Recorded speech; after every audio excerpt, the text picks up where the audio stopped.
মৰোৱাৰ ভাগ্যদেৱীৰ শিবিৰত হঠাৎ মাজৰাতি কোন সেয়া অতিথি আখৰা গৃহৰ মুকলিৰ দিনাই বিশেষ অতিথিক বিশেষভাৱে আপ্যায়ন কিয় নাট্যকাৰ তিলক বৈশ্যই মাজৰাতিৰ অতিথিক লৈ ভাগ্যদেৱীৰ শিবিৰত প্ৰৱেশ চাওঁ আহক সাংস্কৃতিক সংবাদকৰ্মী কুলদীপ বৰ্মনৰ এক প্ৰতিবেদন মাজৰাতিৰ অতিথিৰে শুভ নাট্যাৰম্ভ ভাগ্যদেৱী থিয়েটাৰৰ শিবিৰ সোণালী জয়ন্তী বৰ্ষ গড়কা থিয়েটাৰ ভাগ্যদেৱীয়ে ৫৭ সংখ্যক ২০২৪-২৫ নাট্যবৰ্ষৰ বাবে নতুন পৰিকল্পনাৰে এদল নপুৰণি নাট্যযোদ্ধালৈ সাজু হৈছে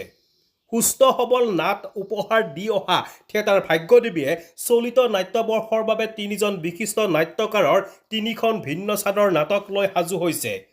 বিশিষ্ট নাট্যকাৰ পৰিচালক তিলক বৈশ্যৰ মাজৰাতিৰ অতিথি নাট্যকাৰ পৰিচালক ধ্ৰুৱজ্যোতি শৰ্মাৰ মা তুমি ক'ত আৰু নাট্যকাৰ জিতেন শৰ্মাৰ মৰুভূমিৰ নৈ শীৰ্ষক ৩খন নাটকৰ নাম ঘোষণা কৰিছে উল্লেখ্য যে নাটক তিনিওখনৰ নাম ঘোষণা হোৱাৰ দিনৰে পৰা নাট্যপ্ৰেমী ৰাইজৰ মাজত তিলক বৈশ্যৰ মাজৰাতিৰ অতিথি বিশেষ চৰ্চা লাভ কৰিছে সুবোধ মজুমদাৰৰ দ্বাৰা প্ৰযোজিত থিয়েটাৰ ভাগ্যদেৱীত ইতিমধ্যে এদল নপুৰণি অভিনেতা অভিনেত্ৰীয়ে চুক্তিবদ্ধ কৰিছে ইয়াৰ ভিতৰত সূৰ্য বৰা জগন্নাথ মেধি পংকজ কলিতা বিতুপন দাস অনুপ ওজা প্ৰিয়াংকী বৰা মমতা মজুমদাৰ সমীৰণ দত্ত বিশ্বজিৎ ৰাজ আদি মাতালতে মোক নীতি বচন শুনাব নালাগে তোমাৰে মাতালতে মোক নীতি বচন শুনাব নালাগে ছোৱালীৰ পৰা বোৱাৰী হলো বুলিয়ে ছোৱালীৰ পৰা বোৱাৰী হলো বুলি ব্যক্তি স্বাধীনতাত হস্তক্ষেপ কৰাটো ব্যক্তি স্বাধীনতাত হস্তক্ষেপ কৰাটো আন 10জনীয়ে মানিব পাৰে আন 10জনীয়ে কিন্তু মই নামানো কিন্তু মই নামানো মানিব লাগিব তুমি তুমি নামানো বুলি ক'লে নহব মানিব লাগিব তুমি নামানো বুলি ক'লে নহব কিয়নো কিয়নো সমাজ ন্যায় আৰু সমাজ সাক্ষী কৰি সমাজ ন্যায় আৰু সমাজ সাক্ষী কৰি কিয়নো সমাজনিক আৰু সমাজ সাক্ষী কৰি বিয়া কৰায় না বৰ্তমান তুমি মোৰ স্ত্ৰী এজনী নাৰীয়ে কোনোবা এজনৰ স্ত্ৰী হ'ল বুলিয়ে এজনী নাৰীয়ে কোনোবা এজনৰ স্ত্ৰী হ'ল বুলি সকলো নিৰ্দেশ শিকলি লগাই থোৱা কুকুৰৰ দৰে সকলো নিৰ্দেশ শিকলি লগাই থোৱা কুকুৰৰ দৰে মানিব লাগিব বুলি কোনখন দাম্পত্য শাস্ত্ৰত লিখা আছে প্ৰচলিত সকলো কথা মঞ্চত অভিনয় কৰিবলৈ আহিছোঁ চেষ্টা কৰিম তেখেতসকলে যেনেকৈ আগবঢ়াই দিব তেনেকৈ আগবাঢ়ি যাম জয়টো ভাগ্যৱান থিয়েটাৰ জয়টো ভাগ্যদেৱী থিয়েটাৰ নমস্কাৰ মই গুৰুৰ চৰাইদেউৰ পৰা আহিছোঁ এইবাৰ মোৰ থিয়েটাৰ ভাগ্যদেৱী প্ৰথম মই আপোনালোকৰ চেনেলৰ যোগেদি থিয়েটাৰৰ মঞ্চত অভিনয় কৰিম বুলি আহিছোঁ মই অসমৰ বাকী ৰাইজলৈ ধন্যবাদ জনাইছোঁ যে আমাক সকলোৱে মৰমে আঁকোৱালি লয় জয়তে ইয়াত উপস্থিত থকা সকলোকে মোৰ সশ্ৰদ্ধ প্ৰণাম যাচিছোঁ মই ভাগ্যদেৱী নতুন নহয় 93 চনতে মই নায়কৰ চৰিত্ৰ ইয়াত কৰিছিলোঁ আৰু আজি বুঢ়া চৰিত্ৰ কৰি তথাপিও আহি ওলাইছে ইমান বছৰৰ মূৰত তাৰপিছত সফল হ'ব ভাগ্যদেৱী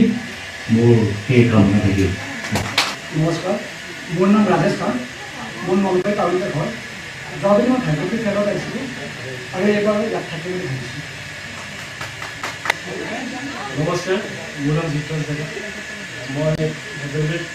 2019-20 মই ইয়াতে আছিলোঁ এতিয়া মোৰ দ্বিতীয় বছৰ তো এই বছৰটো ভাল হ'ব নাট্যখন কৰিছোঁ মই এই সুযোগতে মই আমাৰ নাট্যকাৰ তিলক বৈশ্যক এখন ফুলনি গৱেষণাৰ সম্বোধনা দ্বাৰা আৰু সম্বোধনা জনাব বিচাৰিছোঁ মোৰ কনিষ্ঠ পুত্ৰ মাজৰাতিৰ অতিথি এই বছৰৰ মোৰ এখন খুব হাবিয়াসত মঞ্চ সফল হ'ব বুলি আশা কৰি লিখা নাটক অলপ আগতে নাট্যাৰম্ভ হৈ গ'ল মোৰ নাটকখনৰ এটা চিন পাঠ কৰি দিলোঁ আৰু উপস্থিত থকা সকলোৱে ইয়াক মালপোৱা বুলি প্ৰকাশ কৰিছে যা নহওক অকল মোৰে নহয় এইবাৰ ভাগ্যদেৱীত জনপ্ৰিয় নাট্যকাৰ ধ্ৰুৱজ্যোতি শৰ্মাৰ মা তুমি ক'ত আৰু অসমৰ প্ৰতিষ্ঠিত নাট্যকাৰ আমাৰ জিতেন শৰ্মাদাৰ মৰুভূমিৰ নৈ এই তিনিখন নাটক লৈ আমি আগবাঢ়িবলৈ লৈছোঁ যোৱা বছৰটো ভাগ্যদেৱীৰ বৰ দুৰ্যোগ গ'ল, বিপৰ্যয় গ'ল। এইবাৰ অকণমান অনামী শিল্পীৰ দ্বাৰা কম বাজেটত যিকোনো অঞ্চলতে সোমাই গৈ নাটক কৰিব পৰা, কম টিকটৰ হাৰত নাটক কৰিব পৰাকৈ ভাগ্যদেৱী ওলাই যোৱাৰ এটা প্ৰয়াস কৰিছে বন্ধুবৰ লক্ষ্মীবত মজুমদাৰে। ময়ো অকল নাটকখন দিয়াৰ উপৰিও যিমান দূৰ পাৰোঁ সম্ভৱ মানে শাৰীৰিক মানসিকভাৱে সহায় সহযোগিতা কৰাৰ কাৰণে মই সাজু আছোঁ। গতিকে ভাগ্যদেৱী থিয়েটাৰ ভৱিষ্যত আশাৰে মই উজ্জ্বল কামনা কৰিম। নলবাৰীৰ পৰা কুলদীপ বৰ্মনৰ ৰিপৰ্ট, ইত্যাদি A to Z।